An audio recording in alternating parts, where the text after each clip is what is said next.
que a gente chegou nessa conclusão do Marx? Quem é Marx? Karl Marx. Alguém vai chamar o tio bolsonarista para chamar o Marx de comunista? Eu espero. Não espero não.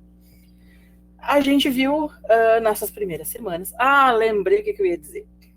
Principalmente para Miriam, que é o primeiro dia dela aqui. Dentro desse nosso formato, talvez seja mais interessante para alguém, não sei, para vocês. Talvez seja mais interessante para vocês não dizer nada e simplesmente só assistir aula. Só que confie em mim que essa coisa de vocês trazerem pelo menos muito pouco, que a gente consegue puxar de vocês essa nossa conversa, é realmente desse jeito que as coisas funcionam, tá? E é por isso que muitas vezes eu faço as perguntas e espero. Cada segundo da espera vale a pena, tá? Não tô aqui só enchendo linguiça. Confiem em mim. Então, o que a gente viu das aulas passadas? Todo sociólogo, tá? Ele vai estudar alguma coisa. Por quê? São cientistas. Isso que a gente está vendo na ciência não é só a opinião das pessoas. Não, não é. Sinto muito informar. Vocês não estão aqui vendo eu dizer coisas do que eu acho ou que eu não acho.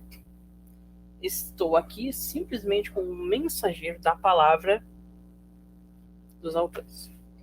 Tá? Então, para essa ciência funcionar, nós temos que ter o quê? O objeto, ou seja, para o que nós vamos ver, e o método, que é de que maneira vamos fazer esse trabalho. Tá? O objeto do Marx é, então, essas relações sociais.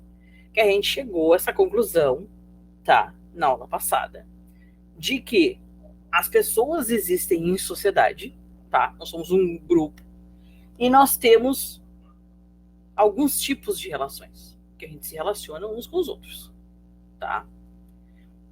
Qual é o padrão que o Marx vai enxergar quando ele vai olhar para a sociedade? Ele vai ver as relações de propriedade, aonde existem pessoas que detêm os meios de produção, são os capitalistas, e quem vende a força de trabalho, que são os trabalhadores.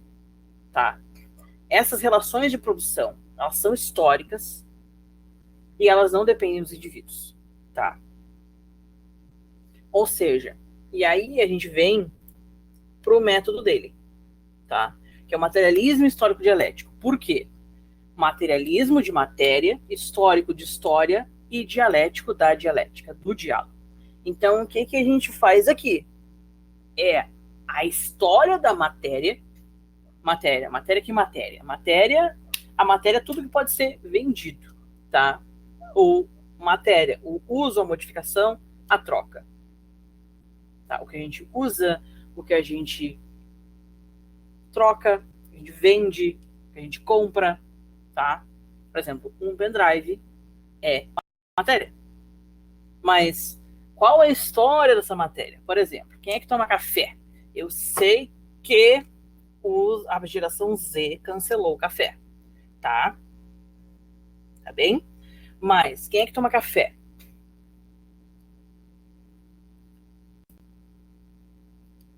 Beleza. O café vem da onde? E Vitor vai ser cancelado. Todo mundo toma todo mundo menos a geração Z toma café. Cansa. já sei de que todo mundo toma café. Da onde veio o café? Como é que beleza. Nós temos o café. Para tomar o café, a Miriam não toma. Para tomar o café, mas segue com a gente. A gente precisa do quê? De uma caneca, tá?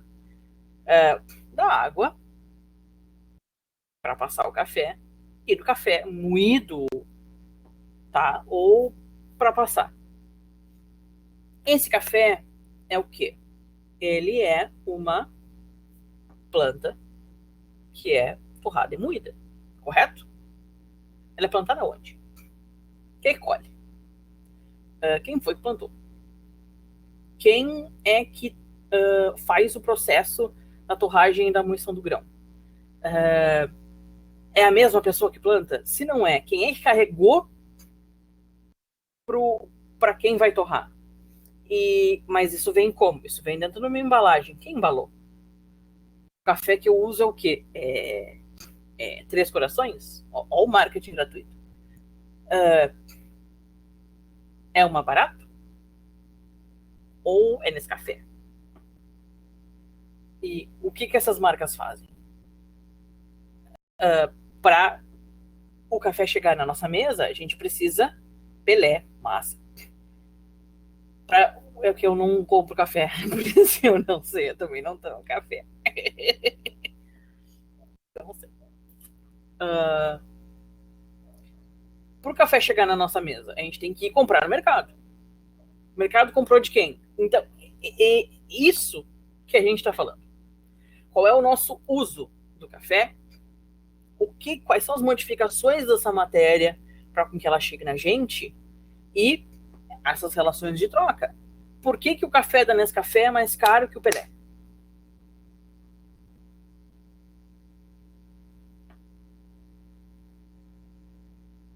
Marca. Mas e aí? É exatamente isso o que o Marx está querendo dizer. Que a gente precisa olhar para as relações das pessoas nesse processo histórico da matéria. A dialética a gente explicou direitinho na aula passada. Mas então, a gente chegou até aqui, tá? A gente chegou nessa tal da teoria da acumulação, que eu não expliquei direitinho para vocês. Depois dessas relações dessa produção do café, por exemplo, vão ter essas relações. Tem a pessoa que é dono, por exemplo, precisa plantar o café. Mas de quem é a terra daquela plantação de café? Quem colhe o café é o dono da terra? Isso são tudo perguntas, tá? Então, a terra seria o meio de produção do café. A semente do café também é o meio de produção do café. A colheitadeira é o meio de produção do café. Ele é de quem? Do dono da terra. Quem é que opera a máquina? É o dono da terra? É o trabalhador. Sim, o agricultor, tá certo? Dentro desse esquema, o trabalhador. Então a gente tem aqui uma relação de propriedade. Quem é dono do meio de produção, que é o capitalista, e o trabalhador, que é o agricultor, que simplesmente vende a sua força de trabalho.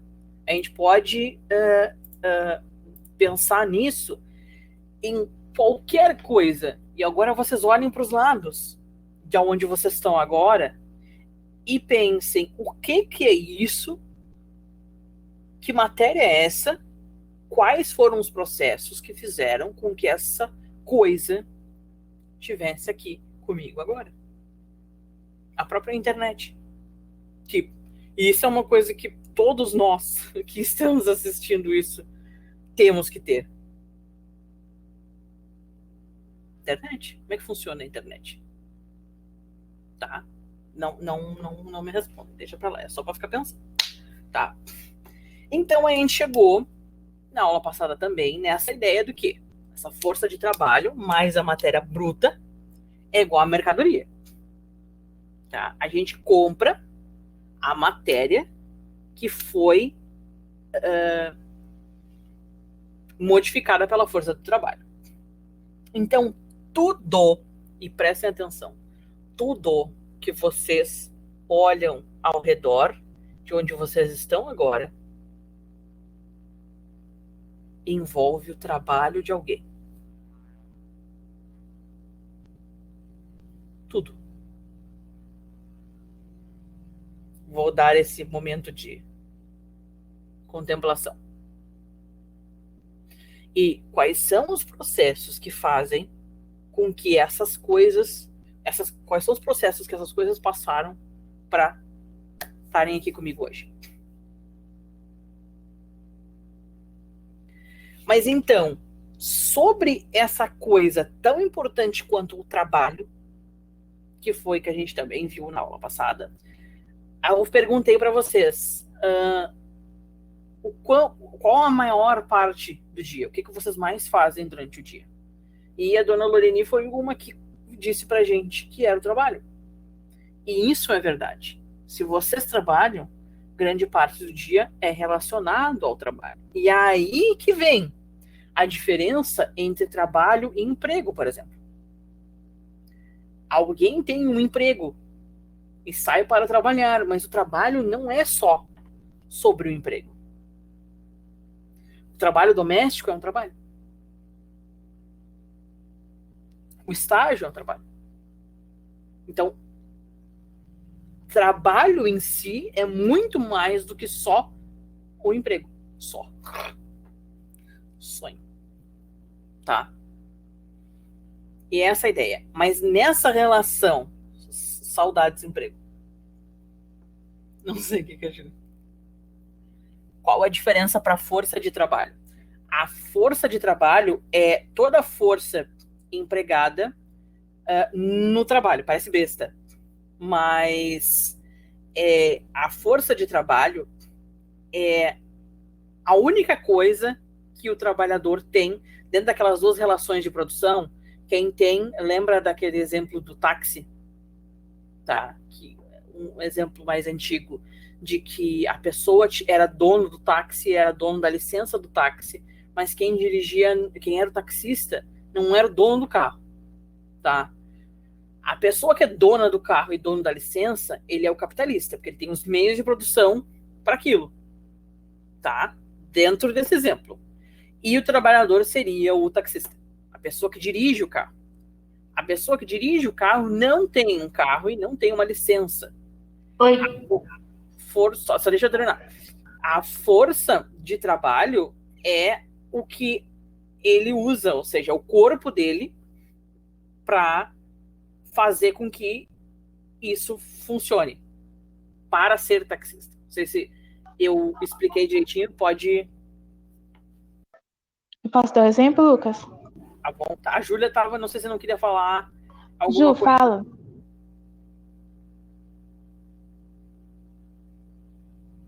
Que eu ia dar um exemplo bem simples de uma empresa, né? Você pode ser o dono da empresa, por exemplo, gente. O Lucas é o dono da empresa e eu trabalho na empresa.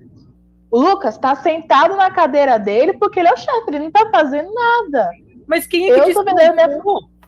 Eu nem vou. Ele nem vai, ele coloca outra pessoa, que é a Júlia, para representar ele. Júlia, represente ele, dando exemplo também. Mas é assim, a nossa força do trabalho é eu estando lá, vocês acordando 5 horas da manhã para pegar busão lotado, chegar lá às 7, bater o pontinho, essa é a nossa força de trabalho. Você chegar lá, sentar na frente do computador, escrever bonitinho e ficar lá até meio-dia, hora do almoço, e depois você vai embora, às 5 da tarde. Essa é a força de trabalho. Para você receber o salário, você tem que fazer alguma coisa. É diferente do trabalho, tipo, né, você pode ter a mercadoria, mas você não trabalha nela, tipo um dono de fazenda. O cara tem 1.000 hectares, ele tem um bando de peão para trabalhar para ele. Então, ele tem a posse do meio de produção. Você é o trabalhador, coitado, que precisa usar essas ferramentas para receber. Então, você é meio que uma engrenagem no meio desta máquina. Eu acho que eu respondi, né? A dúvida dela, não sei. A monitora também tem dúvida, gente. Não, estamos aí para isso. Não, eu só queria ver, tipo, é que eu penso assim, eu perguntei isso porque eu ficava em dúvida nessa questão, né? Tipo assim, eu penso em trabalho como uma coisa mais simples, tipo artesanato, aquilo que a gente mesmo faz e talvez para consumo próprio. E aí, já quando eu penso em força de trabalho, eu penso nas máquinas muito fordistas, sabe? Naquela parada do parafuso, já tem tudo pronto, você só tá ali meio que fazendo a manutenção, fazendo aquilo funcionar, mas o trabalho final não é seu, você só está vendendo a sua força para que aquilo seja. Eu acho que o trabalho ele tem todos os processos, né? O trabalho ele faz todos, o trabalhador trabalha em todos os processos. Acho que a força de trabalho me parece algo mais específico, né? Gente, filosofando aqui. Mas é realmente isso. O que a Julia falou, gente, realmente, vocês têm que ver Tempos Modernos de Charlie Chaplin. O que a Julia falou é literalmente aquele filme. E realmente a gente tem essa ideia de que a força de trabalho é algo braçal, porque sempre foi.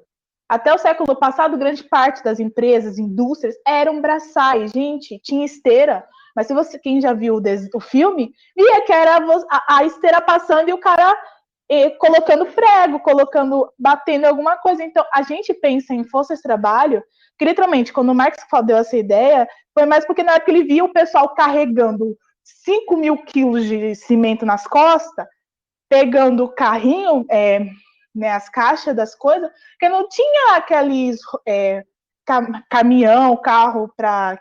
Não sei qual é o nome daqueles negócios que entra dentro das empresas, não sei. Mas, enfim, tudo era na mão. Tudo não era automatizado. Aí entra depois o toyotismo, né, gente? Que mais pra frente explica um novo outro processo. Mas o do Marx é assim. O jeito parece um pouco ultrapassado de dizer, porque lembra muito braçal, mas ele também entra no físico. É físico e mental, né? Tudo é trabalho. No momento que você está gastando seu tempo, né? Vamos lá, tempo, se estressando, né? Podemos se dizer assim, é trabalho. No momento que você está estudando, é trabalho. No momento que você está fazendo um trabalho de escola, é trabalho. Você está ajudando sua mãe, é trabalho. Você está ganhando dinheiro na rua, é trabalho. Tudo que gera algo é trabalho, mesmo que seja físico ou mental. É isso, né, Lucas? Tipo, a gente está fazendo um trabalho aqui agora. O Lucas está ensinando a vocês. É um trabalho. A gente está recebendo? Não. Estamos recebendo amor. Sim, espero. Recebendo conhecimento. Exatamente. Conhecimento é trabalho. Exatamente. Conhecimento é uma forma de trabalho. Eu ia dar um exemplo exatamente em relação a isso, por exemplo. Foi um exemplo que eu dei na aula passada. A gente está aqui na plataforma do Big Blue Button. Tá lá aqui em cima, na janela. Tá? Que é chamado de WebConf da UFPEL. Eu não tenho nenhuma ligação com essa plataforma. Eu não tenho como mentalmente fazer uma chamada de áudio e vídeo com vocês através simplesmente da geração espontânea da minha mente, tá? Quem viu Lucy sabe o que eu tô falando, tá? Pelo menos, ai gente, esse filme, eu não sei, eu tenho sérios problemas. Quando alguém diz assim, esse filme do Chaplin, eu digo, não, pelo amor de Deus, não! Mas sim, é um ótimo exemplo, ele explica como funcionavam as fábricas e o processo do trabalho. Mas o exemplo era esse. Eu não tenho os meios de produção para essa aula. Eu sou um trabalhador aqui nesse momento. O que eu tenho? A minha força de trabalho. A minha força é a minha voz. Todo o meu conhecimento, minha cabeça. Tudo que eu já acumulei até hoje para estar aqui nesse momento. Eu não tenho os meios que me fazem produzir isso. Os meios são o site, a internet. Esses são os meios para fazer com que isso aconteça. Tá? Mas eu tenho a minha força de trabalho. Mas então, dentro dessa ideia, se a gente disser assim, tá? Vamos voltar lá para aquela continha, porque sociólogo sabe fazer conta também, tá? Vocês parem com isso. Se a gente voltar para aquela continha ali e tirar a força de trabalho, vai ficar o quê? Matéria bruta é igual a mercadoria e isso vai estar certo? Vocês entenderam a minha colocação? Espero respostas. Isso não é uma referência do vídeo da Pfizer. Na verdade é. De novo, se a gente voltar ali para cá, para essa nossa fórmula e tirar a força de trabalho, a gente tem o quê? Matéria bruta igual a mercadoria. Isso vai estar certo? A gente pode simplesmente cortar assim, né? Quem é que fez alguma aula de Não, matemática? precisa do trabalho, senhor Lucas. Oi? Precisa do trabalho, professor Lucas. Não pode tirar, né? Mas se o trabalho é tão importante, porque aqui não fala dos capitalistas, né? A importância dos capitalistas. Fala o trabalho e a matéria. Para que servem os capitalistas? Vou responder. E isso tem tudo a ver com essa frase que tem aqui embaixo. E que ela é famosíssima, tá? Ela é tão famosa que ela é chata, mas extremamente necessária. Se a classe operária tudo produz, a ela tudo pertence. Qual é o pensamento aqui, a lógica do negócio? Se eu não posso tirar a força de trabalho que vem da classe trabalhadora, por que não é ela que produz? Por que se eu uso uma máquina de tear para fazer 10 camisetas, tá? É uma máquina. A máquina não é minha, mas eu uso ela. E eu faço as 10 camisetas. Por que o que eu recebo de volta é menos que uma? E o dono da máquina fica com mais de 9? É isso que ele está se perguntando aqui. Porque os burgueses exploram. Exatamente. É isso que ele está se perguntando aqui. Tá? E isso ele vai chamar de quê? Isso ele vai chamar de mais-valia. Isso foi tudo uma grande introdução para essa coisa, esse conceito bonito. O conceito é bonito, não a realidade, tá? De mais-valia. Aqui nós temos, tá? Bem simples, simplório, na verdade. Muito boa recomendação. Nós temos aqui, tipo, o trabalho, tá? Eu vou lá e eu faço 20 McLanche feliz. Uma propaganda gratuita agora pro McDonald's. Faço 20 McLanche feliz. É o meu trabalho. Eu vou receber referente a vamos esbanjar aqui. Vamos dizer que eu receba por 5. Os outros 15 é o que ele vai chamar de mais-valia. Quanto mais você vende a sua força de trabalho para produzir mercadoria, mais valor excedente você produz. Esse valor a mais é a mais-valia. Tá? É o valor excedente. Você trabalha, que aí você pensa assim, você trabalha, que a ideia da fábrica é interessante nessa questão de quantidade. Sim, também tem isso, não faz só isso, mas aí é que a gente está simplificando para poder ver se sai um exemplo. Eu faço 20 McLanche feliz. E para pagar o meu salário, eu pago o meu salário vendendo 5. Tá? Se a gente disser que mais 5 cobrem os custos do lanche, a energia, os gastos de manter a loja aberta, tá? Os outros 10 são o excedente. Que é o que ele vai falar, vai dizer que é a mais-valia. Esse excedente, ele vai para quem? O trabalhador já ganhou referente a 5. Os outros 5 foram gastos e custos da empresa. Pro burguês safado. Você ajuda no seu. Vai para quem?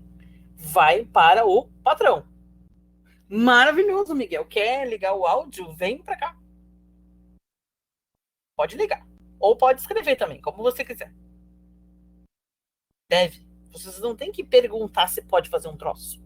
Você tem que sair contando. Aqui tudo pode.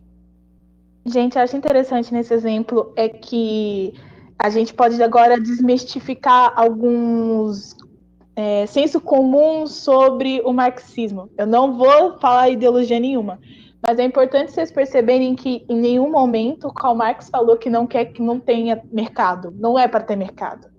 Não. Gente, a gente está querendo. Não estamos também aplicando nenhum tipo de ideologia. Mas é que assim, o Lucas vai explicar melhor. Mas o que ele quer dizer é que, gente, vocês trabalham.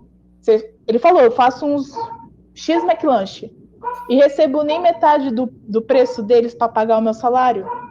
O Karl Marx fala que não é injusto você fazer 15, sendo que você só recebe o valor de 5. Então ele fala, por que não divide no mês esses 15? Não fica mais justo? Você recebe um pouquinho a mais. Né? Fica um pouco mais justo. Pode falar, Miguel. Eu liguei aqui. O lugar que eu trabalhava era assim, eu não trabalhava o período todo. Para mim era muito bom, porque assim, eu trabalhava pouquíssimo e só no final de semana. Mas tinha uma baita injustiça comigo e com os outros. Por exemplo, eu trabalhava meio período. Eu ganhava 60 conto pelo meio período. Cada almoço de um cliente lá, o livre, antes era R$ 25, depois passou a ser 30. Então, assim, por exemplo, 2 ou 3 almoços pagavam o meu salário. E tinha gente que trabalhava o dia todo, excedia o tempo de trabalho e ganhava R$ 100.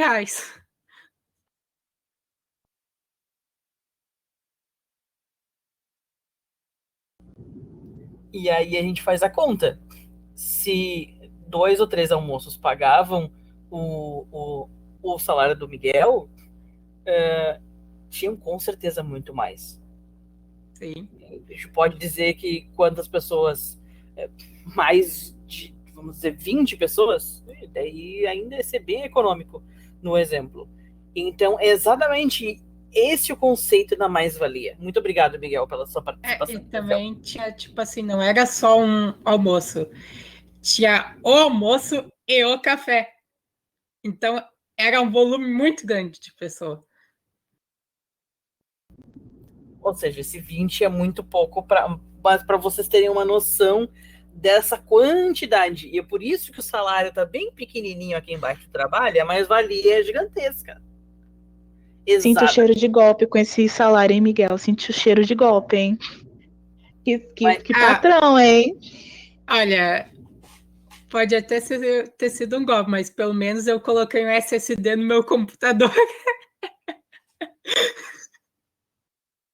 O SSD de cada dia. É sobre isso. Não. Foi um golpe. Pode ter sido uma baita inspiração, mas, pô, cada vez que eu ligo meu computador, não demora menos de 1 minuto para ligar.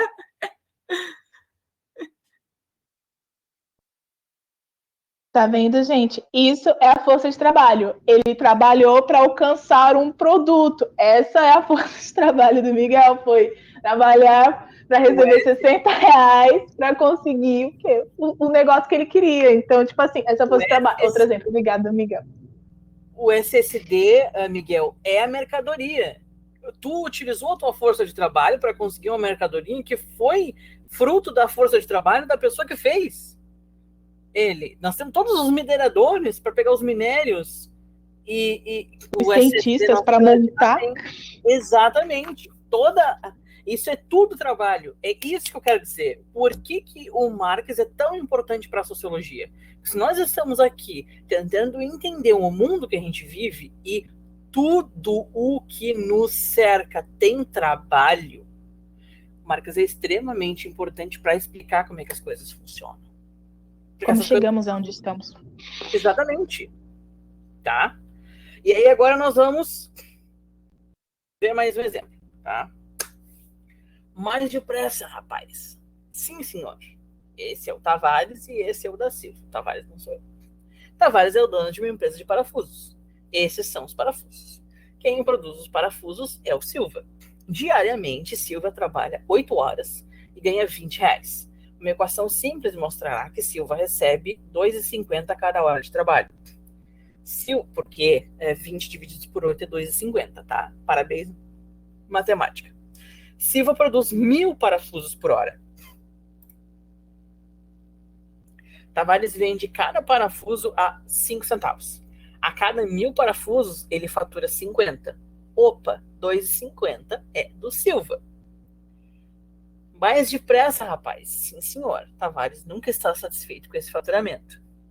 Esse é o Karl Marx. Com licença, o senhor já ouviu falar em mais-valia? Tá maluco, camarada? Quer acabar com o meu negócio? E aí aqui a gente tem uma frase muito comum, duas na verdade, tá? Que é um mito sobre o trabalho. O primeiro é aquela coisa de assim, se o Silva acha tão ruim assim trabalhar nas condições que ele trabalha, por que ele não procura outro emprego? E aí a segunda pergunta é, se o Silva trabalhar mais, ele recebe mais? Que é uma coisa que se chama de meritocracia. Vocês viram o Tavares trabalhar em algum momento? Professora, Oi? posso dar uma opinião? Vamos embora. Primeiro essa, porque não arrumou outro trabalho? Tá, pode até existir na realidade de outro país, mas aqui é Brasil. E a outra, meritocracia meio que do jeito que fala, ela não existe. Tu vai conseguir muito mais se tu, por exemplo, for amigo de alguém que é amigo de alguém que tem algum poder, algo para te garantir, do que por esforço. A gente consegue ver, tanto nesse exemplo e na vida de tantas pessoas que trabalham, porque eu tenho certeza aqui que se vocês não trabalham, vocês conhecem pessoas que trabalham muito, que só o que fazem da vida é trabalhar, e não são ricos porque não se esforçam. Se isso fosse uma verdade, nós teríamos muitos ricos. A questão aqui é exatamente essa. São as relações de produção. Quem é dono da bola diz quanto que... Quem é dono da fábrica, quem é dono é o Tavares, que vai definir quanto é que paga para o Silva. Então, independente de quanto mais ele trabalha, mais-valia acumula o dono da fábrica dos parafusos. Não ele ganha mais. Outra coisa, gente, que tem que deixar claro, que eu acho que como é que fala isso no livro dele, é Mercadoria ou no Capital, que a gente tem um estoque de pessoas. A gente tem muitas pessoas desempregadas. Então, muitas vezes, você perguntar, que teve uma amiga minha que perguntou, mas se tudo isso acontece, por que ninguém se rebela? Por que a gente não vai na porta da empresa e derruba a empresa? Mas aí você vai ficar sem emprego. Todo mundo que estava com você vai perder o emprego. Você vai conseguir outro emprego? Essa é a questão, gente. Às vezes, a gente quer, dá para arrumar, mas como o Lucas falou, quem controla o sistema são os capitalistas, são os que retêm a indústria, retêm as ferramentas de trabalho. Então, se você falar, eu não vou trabalhar, se o seu Silva chegar e falar, cansei de receber só esse tanto, ou senhor, aumenta meu salário, ou eu vou embora. Tá, eu consigo 2 pela metade do preço. Então, tipo assim, vivemos num mundo onde tem tanta gente e... É sério, gente, teve uma pesquisa que mostrou que só no Brasil 1% da população é milionária. 1% da população, gente. Isso não chega a um tanto de um bairro, de uma cidade, de gente bilionária. Enquanto o resto, a gente tem uma das maiores populações de pessoas desempregadas, que morrem de fome e moram de rua. Então, a gente pode ver que, tipo assim, o capitalismo, ele faz assim, é uma pirâmide. A gente está no baixo, a gente está na base, gente. Amado, e o que não falta de gente é na base. Então, se você acha, meu chefe nunca vai me demitir porque eu faço, eu sou gerente, não sei do que, ele vai te tirar. Porque tem gente que está mais qualificada que você e está na rua, que vai trabalhar pela metade do preço. A pandemia, então, gente, a gente viu isso descancarado. Gente recebendo menos de um salário mínimo para tentar sobreviver. Então, quando ele fala, né, da mais-valia, é isso. Os patrões, junto com o Estado, que o Estado ele protege, né, o capitalismo, porque o Estado vive disso, né, do comércio. Então, ele vai proteger. Por isso a gente tem o salário mínimo. né, que é uma vergonha o salário mínimo, né, que nunca, não teria que ter, porque a gente tem uma restrição, né, e não deveria ter restrição, deveria ser pelo tanto que você trabalha, não pelas horas, porque não existe hora, por isso tem férias. Olha o golpe tá nas férias, gente, presta atenção nas suas férias, e, por que você não troca suas férias pelo salário, tipo, recebe um extra? Gente, isso não existe. Você tá recebendo o mesmo salário se você estiver trabalhando ou não, é um golpe. Olha o golpe, gente. Mas nós vamos ter que passar para, porque a gente ainda tem uma partezinha que talvez demore um pouquinho para a gente pegar. A gente chegou nessa conclusão que é exatamente isso que a Ana estava dizendo. A resposta da primeira pergunta é por que a pessoa não se demite, não vai procurar um outro emprego. Só que isso aqui é uma regra geral que não acontece só nesse exemplo ideal da tirinha. Isso é uma coisa que acontece, é uma relação de produção que existe em toda a sociedade, e não é só no Brasil. E isso é uma relação, uma característica do capitalismo. Aonde tem capitalismo, existem essas regras de produção material. Até porque isso é histórico, tá? O Marx é alemão. Não tem nada a ver. Não. É algo muito mais global e não tem nada de localizado. Não tem nada de Brasil nisso. A gente só tá aqui porque a gente foi colonizado, porque tiraram, mas aí a aula de formação do Brasil é outra, e vamos passar um pouquinho para frente.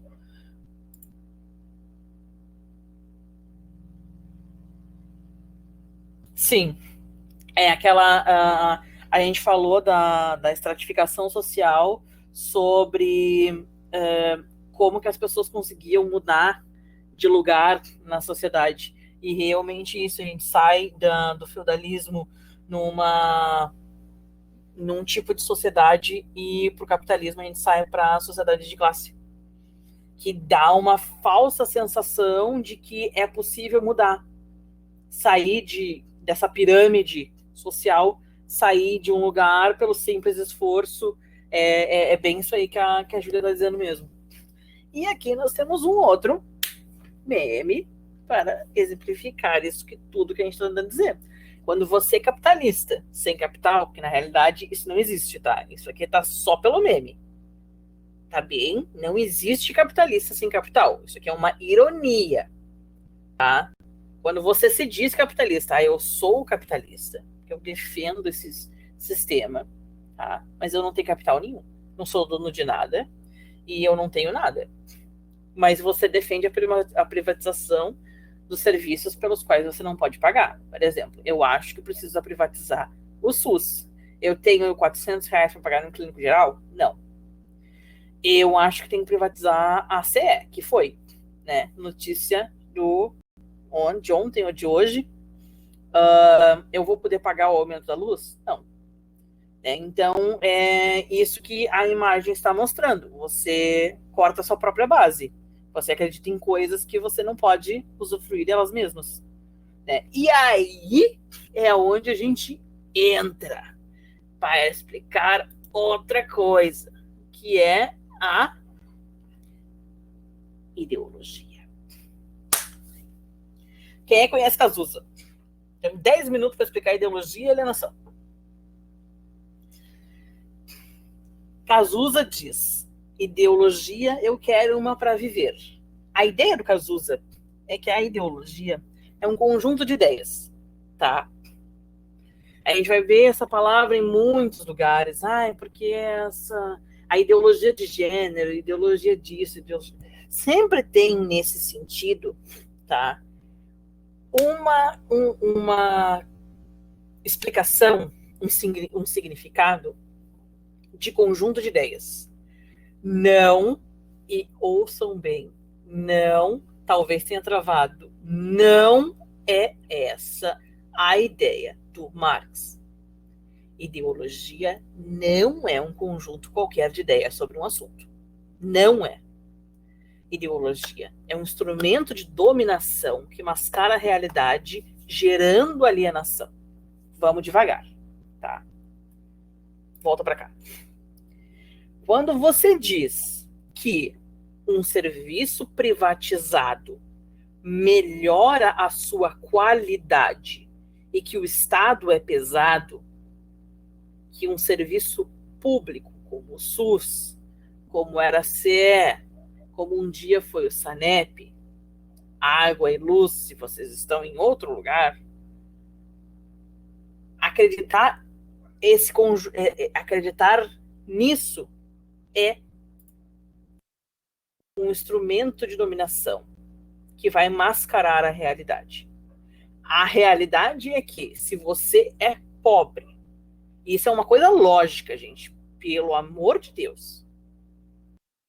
Se você sobrevive com um salário mínimo, que é 1.000 e alguma coisa, como que você paga só um médico particular com esse valor? Além de ter que pagar habitação, alimentação, água, luz, internet, tá? A saúde. Como que você faz isso?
com esse valor.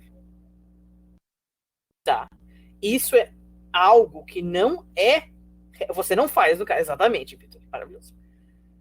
Ou seja, essa é a realidade. Porque isso é algo lógico. Tá? A gente precisa passar passinho por passinho. Isso é a realidade. Porque é lógica. Tá? Essas ideias são esse instrumento de dominação que vai mascarar essa realidade. Isso é ideologia. A ideologia não é um conjunto de ideias. Tá? É algo que mascara a realidade num instrumento de dominação. Dominação de quem? A quem interessa a gente dizer que se privatizar melhora? Quem comprou a empresa.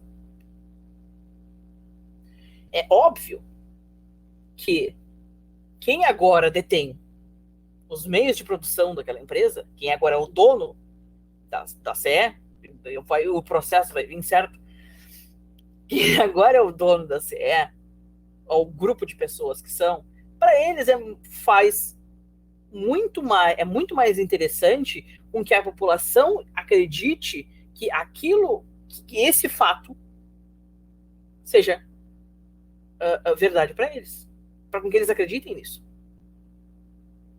É só para esse grupo de pessoas que isso faz sentido, que isso ajuda, tá? Não sei se vocês conseguiram me acompanhar. E aí o Marx vai dizer de novo: é o uso de ferramentas simbólicas voltadas à criação ou manutenção de relações de dominação e de falsa consciência. Tá? É esse conjunto de coisas que vai simbólicas, porque elas têm um significado, para criar e manter essas relações de dominação. Por quê? O que é uma relação de dominação? É a relação entre o trabalhador e o dono da empresa. Eles têm uma relação. E se é o dono da empresa quem vai definir quem é que trabalha nela ou não, eles têm uma relação de dominação.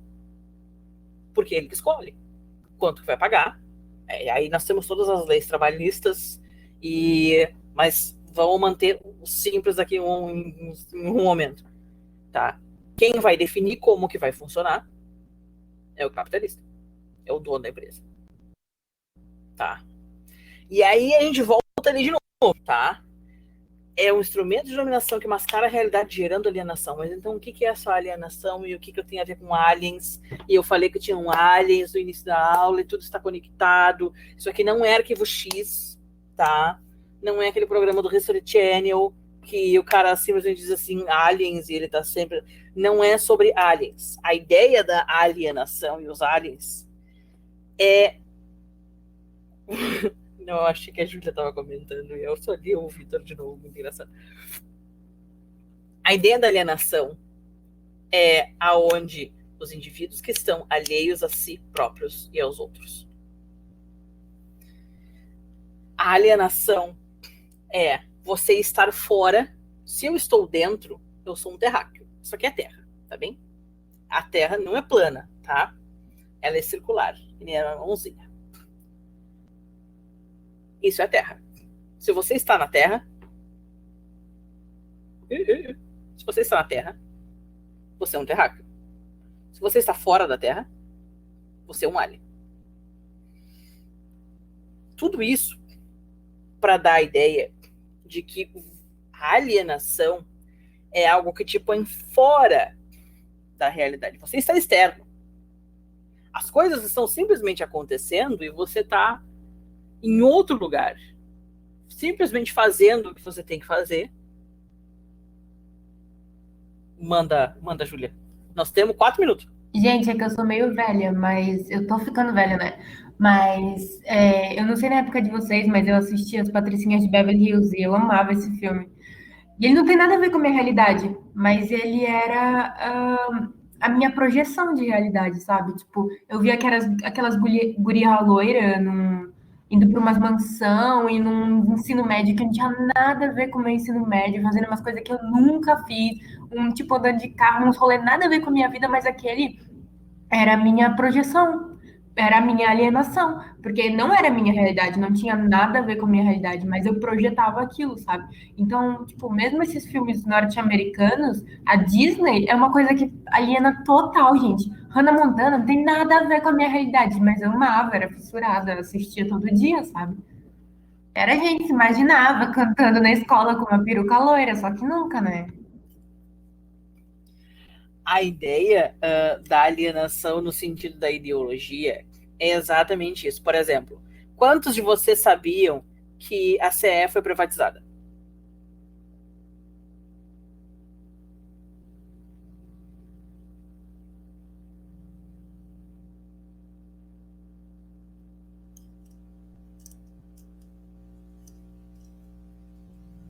Tá.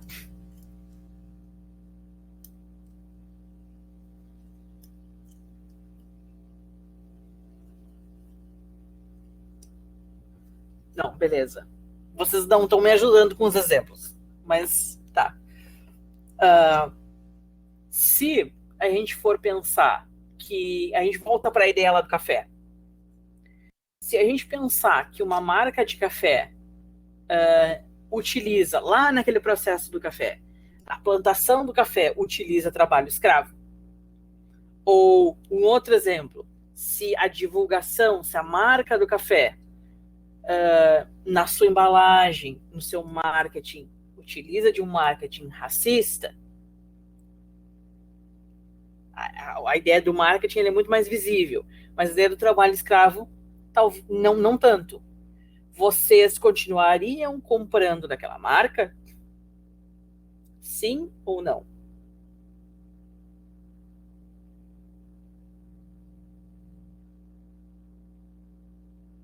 Por exemplo, nós temos produtos da saúde, nós temos produtos cosméticos. Esses cosméticos testam em animais. Como que funciona toda a produção dos cosméticos? Como que funciona toda a produção material? E saber disso faria diferença da compra de vocês ou não? Mas assim, Miriam, tu só fez isso, tu só pôde escolher fazer isso quando tu soube dessa informação. E é isso que é a alienação. Se você ignora os processos de produção daquele material, você simplesmente está alienado deles, você está fora desses processos.